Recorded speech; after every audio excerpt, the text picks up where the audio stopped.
days because they'll be brought to our attention, Right. whether with a petition for reconsideration or not. I mean, certainly it says in the regulation that the deputy director will consider all pertinent and reliable information. So the next day somebody gets a curtailment order, says, yeah, you transposed some numbers on my right. It's 1941 you wrote instead of 1914. Don't curtail me. That stops immediately. You know, we can suspend the order based on that. For non-mistakes, of course, people would submit a petition for reconsideration, which is their first opportunity for due process. They ask, with all the factors that they have available to them, that it be reconsidered, and the board will act on that as quickly as it can and determine whether the curtailment order was issued inappropriately or not. If the board... So we will be meeting a lot either way, which is fine. Yes. That's what we're here for. If you look at the opportunity, well, I guess it's only 4 to 3. If you look at the opportunity for input challenge section, there are actually more bullet points in the with emergency regs than without, because everything that's available, that exists under the current process before an actual penalty is imposed, before enforcement is actually made effective, still exists in the exact same way. But because the orders are immediately effective, we have provided additional due process. I shouldn't say additional, but the due process that goes along with it being an order, like any other board order, so that that does in fact provide new due process that's not available for the notices, that petition for reconsideration process. I have a question. Yeah. So I keep hearing that from a practical matter, it's going to be difficult for someone to challenge this because of these high penalties. But I'm hearing you say that once the order takes effect, the penalties don't automatically take effect. Is that accurate? That's absolutely correct. So I'm going to just walk you through a hypothetical, okay? I think the board's wrong. I've gotten this order. I think the board's incorrect. I'm going to continue to divert, but while I continue to divert, I'm going to petition for reconsideration. And however long that takes. So I guess a second question also is, what can we do to assure that we move quickly on these petitions, we process quickly? But setting that aside, unless and until I get an enforcement order, penalties will not accrue? That's not accurate. Penalties will not be imposed. Penalties will accrue from, that's the enforceability aspect of the order. So if somebody gets a curtailment order and chooses not to curtail, they submit a petition for reconsideration, the division will do everything they can to triage that and determine whether there is an issue they need to address immediately. I think we can reasonably expect that everybody who gets a curtailment order will probably petition for reconsideration. So not everyone's can be addressed as quickly as they would like, but the board will be working on that the best they can. Well, so yeah, on that, I think that we need to, and maybe not this moment, but think through if someone has these additional or these protections, what can we do so that as a practical matter, they're real protections? Because if I have this larger fine hanging over my head, even if I think I'm right, if I don't know how long it's going to take to get before the board, personally, I would probably say, gosh, just unless I've got, permanent crops, which is, just a risk assessment, I guess. Folks may say these are not due process protections that are meaningful because I don't know how soon I can go. And if these penalties are going to accrue, it could get to be very expensive. So I'm looking for, maybe a little more than we're going to go quickly. We have some additional staff resources. As a practical matter, have you all analyzed how quickly can we move? Wait, do the penalties not accrue in the current thing? Yeah, I think they would anyway, no, right? I thought they do accrue I in the want to make it current clear thing, that too. there is not, for the most part, a different penalty structure under the regs versus not under the regs. So the same $1,000 per day and or up to $1,000 per day and up to $2,500 per acre foot diverted are applicable whether or not the emergency regs are adopted. But the difference is under the current system, as I understand it, unless and until you get an order. So you have a notice, penalties wouldn't accrue until you actually get an order and you've gone through an evidentiary hearing. That's not correct. No. The penalties accrue for an unauthorized diversion from when the unauthorized Oh, diversion okay. begins. Yeah. So the Okay. notice could put somebody on notice that they are diverting water to which they do not have a right. So in that respect, that simplistic ACL 1,000 up to $1,000 per day, $2,500 per acre foot, there is no significant or real difference between the penalties that somebody could be susceptible to between the notice process and the emergency reg process. The difference between the emergency reg process is that under Water Code Section 1846, the board was given the additional opportunity, if opportunity is even the right word for this, to make violation of a regulation enforceable by up to $500 per day. So that is a separate Oh, an penalty. additional penalty. It is not additional, it is separate. So the board can either choose to go after somebody for the existing penalty structure of up to $1,000 per day or $2,500 per acre foot, or it could choose what is probably going to be the more prompt process of going after somebody for violation of the regulation. Let me explain the difference here. Okay. Violation of the regulation is you get a curtailment order and you continue to curtail. That's a to divert. violation of the regulation. You Sorry? continue to divert. Yeah, I'm sorry, did I say you continue to curtail? Right. No, that would be the goal. If you continue to divert, then you are susceptible to the $500 per day violation of the regulation penalty. If you continue to divert, the board could separately, but not choose both, choose to go after you for the unauthorized diversion that was always available. Those are the higher penalties, and that does not rely on the enforceable order aspect of the regulation.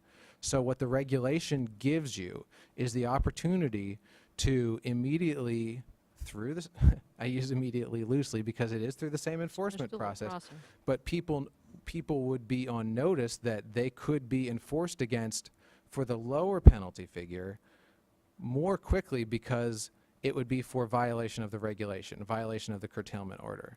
And that's one of the more significant differences of violation of a curtailment order versus unauthorized diversion. And I don't want to get into the difficulties of what you're proving in each one, but the decision that somebody needs to curtail has already been made, and so violation of the regulation is going to be something that the division could enforce against people more promptly than an unauthorized diversion and use. And would it include the requirement in the regulation that you report what you've done? The reporting requirement would be a separate basis for the division to enforce against somebody for that $500 per day maximum violation of the regulation. So it's twofold. You have what would otherwise be an unauthorized diversion could be gone after or enforced as a violation of the regulation, violation of a curtailment order, or violation of the regulation for failure to report. So those two things are kind of the basis for incentivizing people to provide the information that we need so that the senior water right holders who are entitled to water actually get the water they're entitled to, and not they're told you should be getting this water and 6 months later It's not there. the person who diverted it without authorization is penalized, and that doesn't go back to the diverter. It's my expectation that the senior water rights holders would like the water they're entitled to. They don't just want to see us penalize somebody who took their water, because that does not benefit them. But by making the water available, by incentivizing people Compliance. to not take water they're not entitled to, the expectation is that that would free up the water for the people who are entitled to it. That's kind of the crux of this. And it's not these higher penalties that are available because those are not different with or without.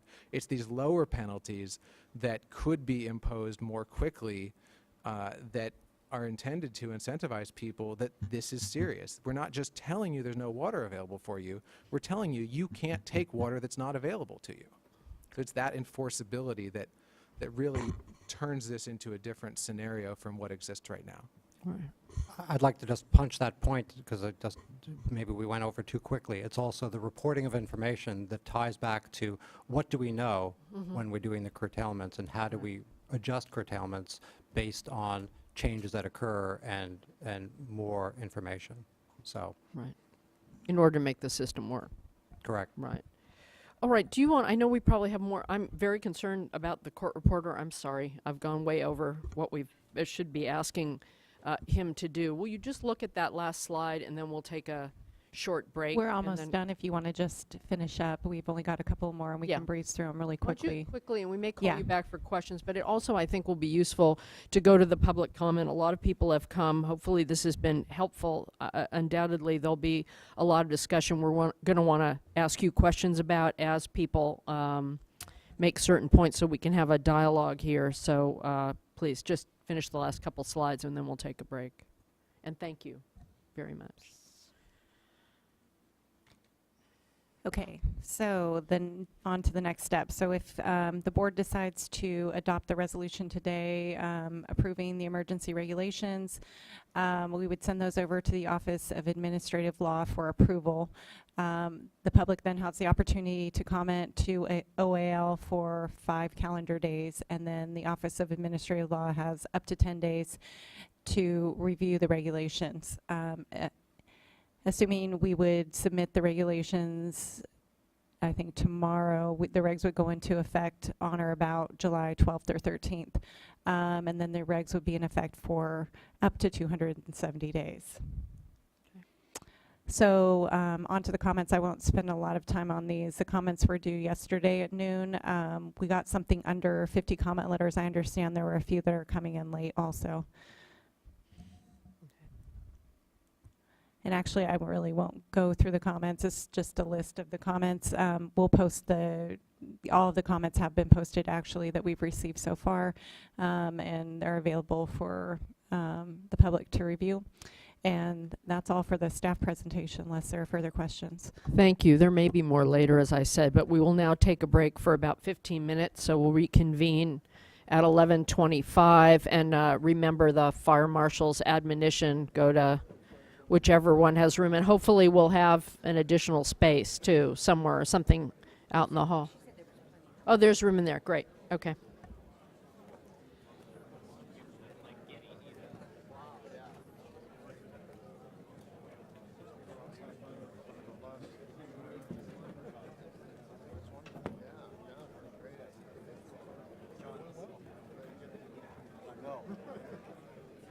Swing went two directions.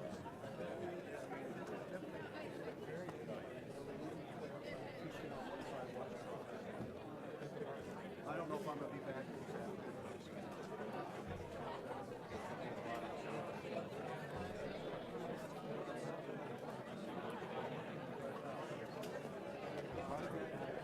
Oh, it's phenomenal.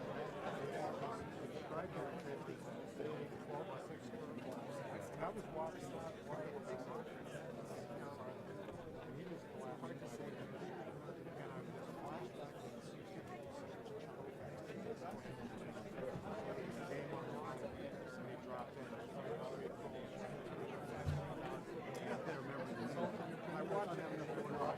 I watched the World Series too. I was going for the game. I hated it.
against.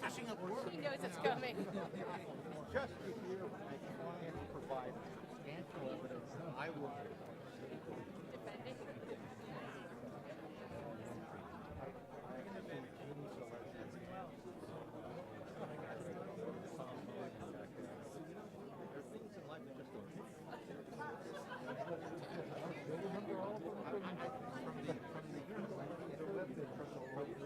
Litigation over decision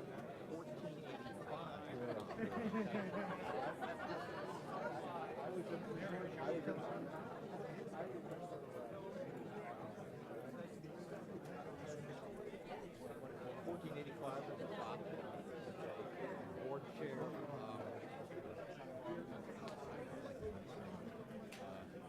Was a bond. Yeah. Yeah, it was a bond. It was in the old resource agency. 1485 was adopted. The assembled crowd, which was even larger than this. You know, I really want you to read the decision and don't go out and file your lawsuits tomorrow. But they did. They file did. a lawsuit.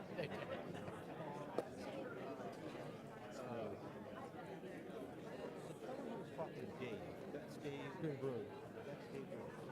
I met him a couple of times. I haven't.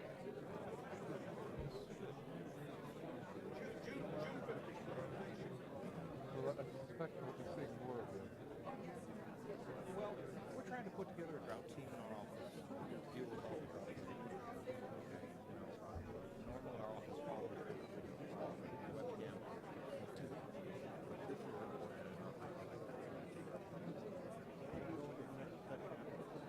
No. I don't think we can.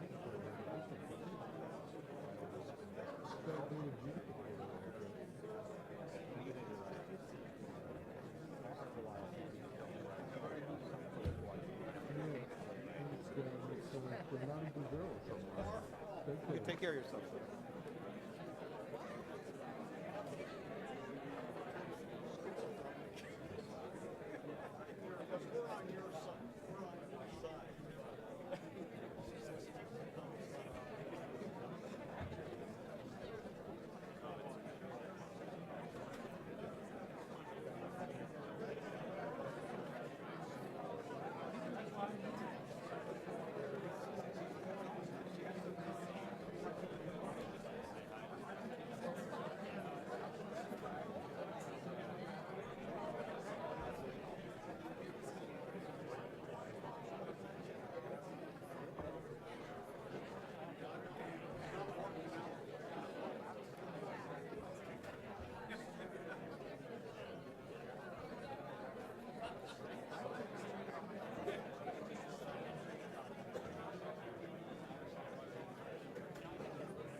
Can you let Janine know I'm ready to?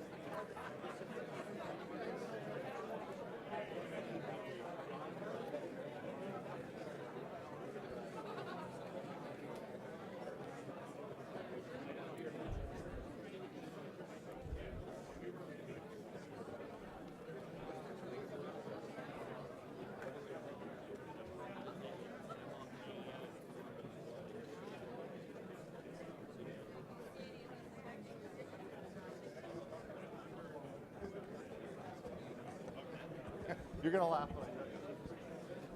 Hello? Hello? Janine? Courtney? Courtney? I can't. You're the boss.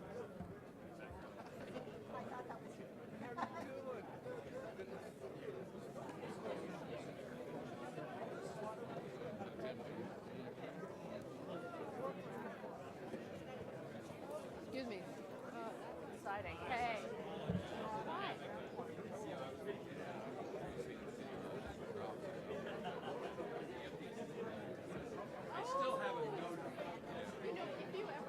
It would be, it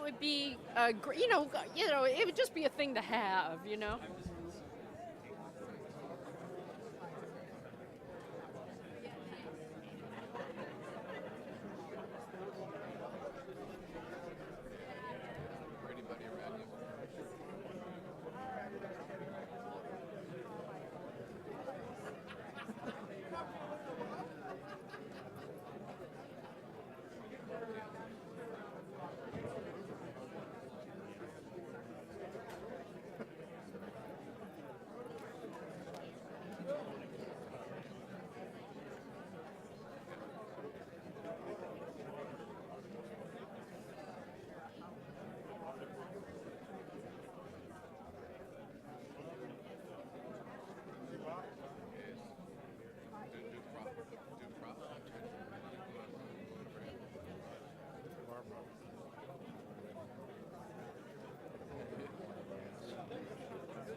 Sovereign nation.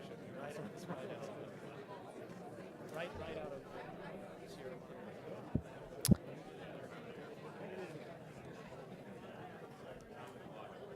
Good morning. Nope. Good morning. We're back.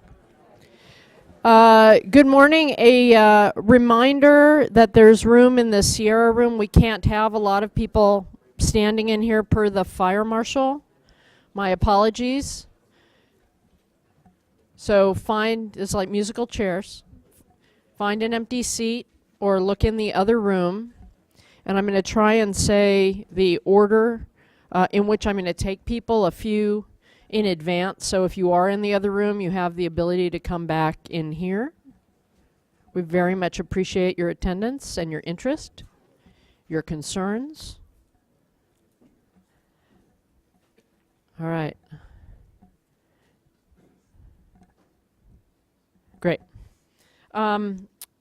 Before we go to public comment, I'm going to talk about what we're going to try and do, and I appreciate those of you who have grouped yourself. That helps with coherence, and we all actually want to hear and consider everything we hear in figuring out what we're going to do. But before I do, since I moved rather quickly to that break because we went so late, if there are any questions that my colleagues want to send out to staff, I'm fine with doing that now, but I'd like to wait for the answers till we've got into more of a listening mode with public comment so that we can also take those into account as we move into then certainly having a further dialogue with our staff as we move towards the end of the meeting or even during the meeting. Anything to just put on deck? Yep, I'll try and go quickly. What other tools are in the toolbox for us? We've got Term 91, but that's limited, curtailment. Is there something else in the toolbox, specifically as to how to protect stored water? Number two, I asked this earlier, but staff resources. Is there any estimate as to how quickly we can review the petitions for reconsideration as they come up? You know, this goes to the issue of not wanting to have all this time wasted with penalties accruing. And then, let's see here. We talked earlier about transparency, and I see the revised, the change sheet summary. I think I'd like to be more specific, maybe even referencing the code section where you outline, it's subdivision C, where you outline the different information that you'll be considering. And then the last thing on my list is I promised someone that I would raise this concern. I was contacted by former Secretary of the Department of Food and Agriculture, Bill Lyons.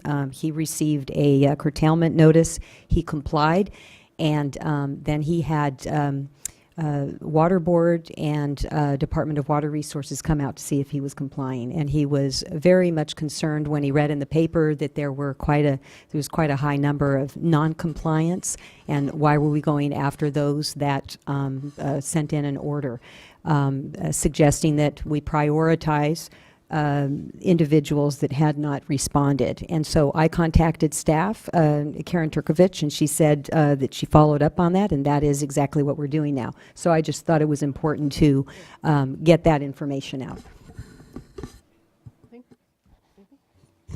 Let me flag a couple of issues that I'm interested in addition to the transparency issue that we've already discussed.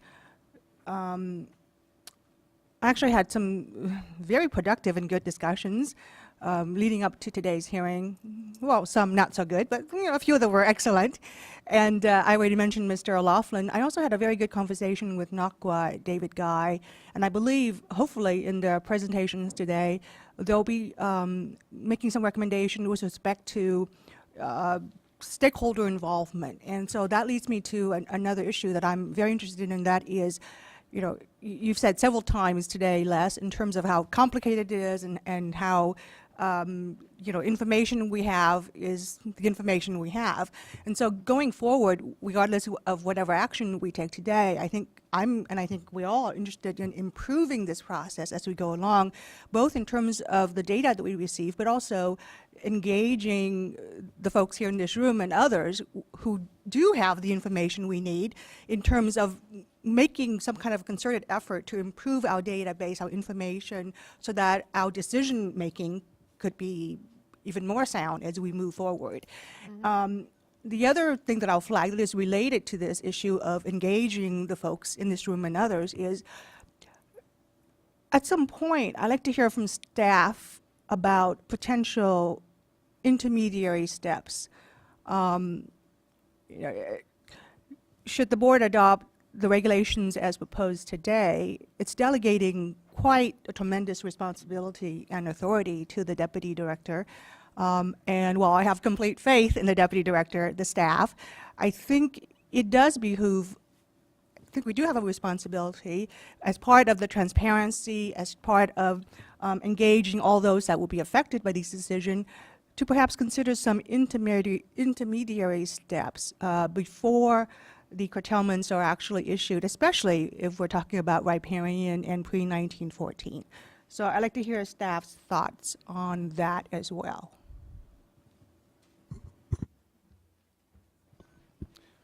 Yeah, let me offer a little support for that. I think in the tenor of what the input we've received, You know, people are concerned that generically we're looking at curves, you know, and doing the math, assuming, you know, past demand numbers, which may or may not be relevant today, and then jumping to curtailment decisions. So to echo Board Member Dodek's point, you know, I think it serves us well, serves the public we serve well, if we can communicate any kind of pending analysis we've done and have a process to work with stakeholders in specific watersheds to check our information first and get some input on what the presumptions are. Because a lot of times these curtailments, if you just go on the basis of, you know, order, we're not looking at the nuances necessarily of, you know, some junior water rights holders that may also be senior water rights holders or riparian. And working with watershed interests closely, we can anticipate those kind of oversights and tailor the curtailments really where complaints and other concerns come to the forefront. And as Board Member Dodek said, you know, where we get into the issues of pre-1914 and riparian, I think we need to communicate first so we don't just drop orders on folks. So I just want to echo that. You could call it an intermediary step. In essence, it's a communication strategy so that we, you know, we refine the recommended course of action before, you know, we put the stamps on the envelopes. And I think everyone would appreciate that level of transparency and communication and collaboration. So yeah, we think about that. And thank you. I look forward to hearing the comments from the people that are affected by this. I do have one area, when we did the curtailments for Deer and Deer Creek and the three streams, we recognized the effort that had gone into two of the streams, forming groups that had worked out their way of sharing water. And I didn't really hear anything about that in the curtailment discussion. And so I want to make sure that we are encouraging people who have a better way of dealing with these issues, giving them plenty of space to come in with those kinds of ideas. Since it's a quick answer, that is included in the proposed emergency regs. Yes, I actually had one other thing, which I believe you already pointed out in previous workshops and hearings, but I'd like a refresher on that today, especially since in the written comment that we received, and I think we'll hear verbally today, the applicability of these curtailment to pre-1914 and riparians. The information that I'd like to have reiterated to me today is one of your slides talked about the 18,410 post-1914s and 15,770 pre-1914/riparian. Give me the information in terms of your estimated demand or uses with respect to those two categories. Like how much water? How much water? Yeah. Yeah. A short answer is, I mean, today we were focusing on, and we were showing some of the information that I showed you with regard to the Sac San Joaquin. That was looking only at the senior water rights. So that was only looking at riparian and pre-14. Because Okay. there we've already curtailed post-14 water rights because we're so well above the supply in terms of the demand of those post-14s. So the chart that you had in your presentation that had the 4 different columns and the different sets of demands, those are only Oh, I'm sorry, in the delta you're saying. in the delta, yes. That's the rightmost column for the statement water diversion and use, the 2010. That is the pre-14 riparian. The others are the full consumptive use. So what that's saying is they're all kind of close. There's not a lot of post-14 in the delta. Right. If you're looking at those being somewhat similar. Well- But those didn't, so did that answer your question? Well, now think about some of those numbers. I just think people, Yeah. you can't, if you do it for the whole series of watersheds, it's hard to say, but I think the question is sort of what's the scale of the amount of water held by post-14s versus pre-14s and Yep. riparians in general, but it may vary by watershed. And Because I it know very some are much very so. senior. Because of course in the delta, both because of proximity to channels, and also because of when it was developed, there is a lot of pre-14 Right. and riparian there. Right. Because I think, and this is perhaps an aside, we've gone down the path before. It's like, well, do they all have water rights there? And we've had hearings on that topic, and when we've looked closely, yeah, there are a lot of pre-14 and riparian water rights. But your point is well taken. How much post-14, so we have that information as well, and this starts getting very granular, but we have it, we would have a number, I didn't present it today, but how much post-14 do we have in that area, and also in the other watersheds? What we presented today is just focusing on the pre-14 and riparian. And the curtailment curves that we have posted on our website have it split out by type of use also. All right, we're going to move shortly to public comment. And thank you for putting in the blue cards that we need for you to do that, and thank you for people grouping themselves. That lends intelligibility. We did have a couple of requests where people have to make a plane, and so we've made a couple of adjustments, but very few, to the order in which they came in. I do have the, I know that Ron Milligan from the Bureau of Reclamation has to go. I know John Lehigh from the DWR, you said you could stay. So I want to let Ron come up to speak. And John, I'll leave it to you as to whether it helps with intelligibility for the group if you come up right after him. But if you don't mind waiting, I'm sure other people would appreciate you waiting. It's up to you. Again, you all know what you're going to say, so it becomes... And the requested time is 3 minutes. We're going to give you in... I don't have as many cards as I have people in the room. I like to give people 3 to 5 minutes. 5 minutes is actually longer than you might think to make a point. 3 minutes is a crisper point, but we really do want to hear from all of you. We understand that there is a lot at stake here. There is a lot of concern. There is a lot of interest, and hopefully the presentation this morning helped make at least what it is staff is proposing to be clearer to you than some of what's been swirling around. And this hearing is really about hearing from you, and really encourage you to help suggest to us how it is that we can most effectively and faithfully discharge our obligations under the water rights system in California. I've had a lot of people who don't like the water rights system. That's not what we're talking about here today. We're talking about how to discharge our duties with integrity to enforce the water rights system in California. So to the extent you can help us do our job, we thank you. That will be very helpful. To the extent we can allay concerns that you may have, and I know a lot of people have a lot of concerns, we are also happy to do that, but we're just trying to figure out how to do our jobs in the most responsible way possible. So with that, there you go, Mr. Milligan and Mr. Lehigh. Well, John has a presentation that I think is queued up. I think for flow of the topic, I think it would be good if we allow John to make his presentation, and then he can add any comments from the department, and then I can add on to that from Reclamation, and I think that creates a little package, and we can entertain any comments you might have of the project collectively. Then let's do it that way. Obviously the projects have been invoked a number of times already today, and it is important for people to understand.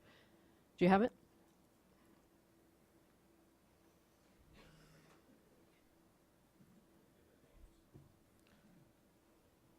All right. Yeah, restate your name for all the folks listening on the web. We've got John Lehigh, Principal Engineer from the Department of Water Resources, and Ron Milligan, the Operations Manager for the U.S. Bureau of Reclamation,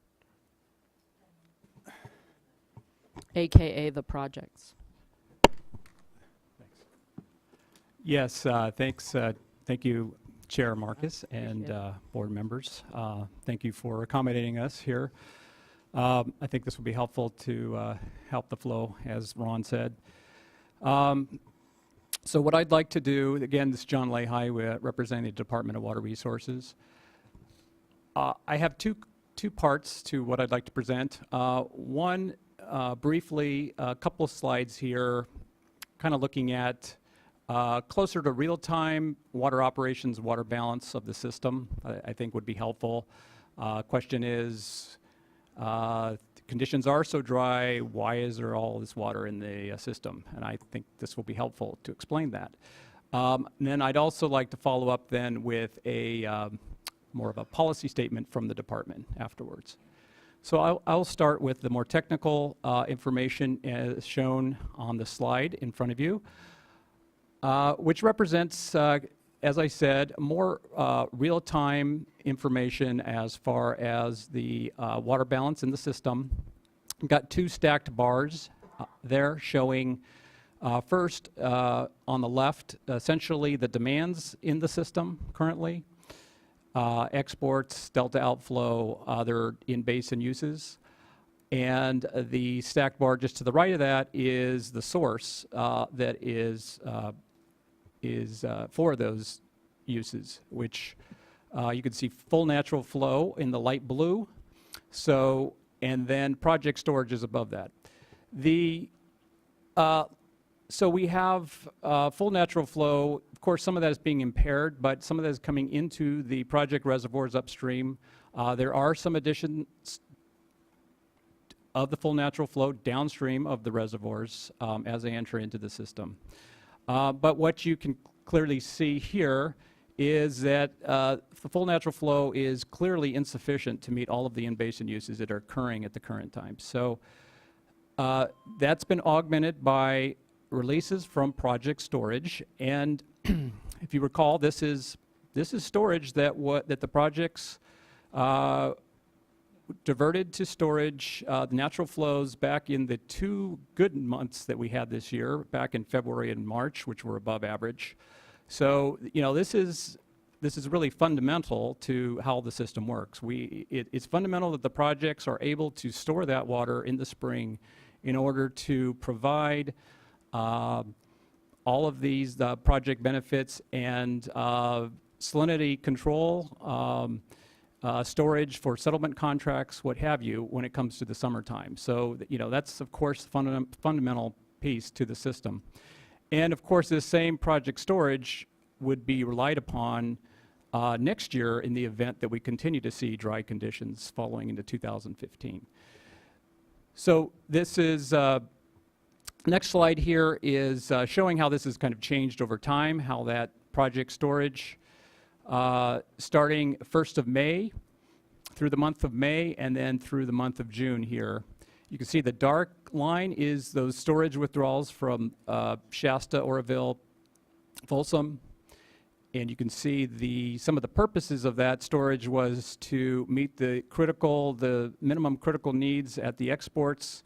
And also the green line there is a combination of both the exports and the outflow. So this is the nominal outflow requirements under the TUCP and the also salinity control and meeting the modified standards under the TUCP. And you can see as over time this has continued to grow even after the June 1st curtailment notices. So this is information that's available. Everything that's in these graphs is available on the web. So that's the end of the technical portion. I will now present the department's policy statement with regards to the proposed action. State Water Board Executive Director and staff have proposed emergency regulations in order to effectively administer the state's water rights system by expediently preventing illegal diversions of water. The Department of Water Resources fully supports the State Water Board actions to protect the project's stored water releases. DWR agrees that curtailments have the potential for being an effective tool to prevent illegal diversions of water, but these curtailments need to be effective. The data supports immediate enforcement of the curtailment orders that have been issued. The Department of Water Resources has taken actions to the extent of its authority to conserve water stored in its reservoirs, but is unable to control the extent or timing of other water users diverting storage releases. Illegal diversion of this water can force additional releases to be made from storage and thus harms the beneficial uses this water was meant to protect, such as cold water pool for endangered species, water release to protect water quality in the delta, and lawful water supply deliveries. Existing statutes and regulations do not adequately protect these resources due to the ability of illegal diverters to procedurally avoid curtailments for months.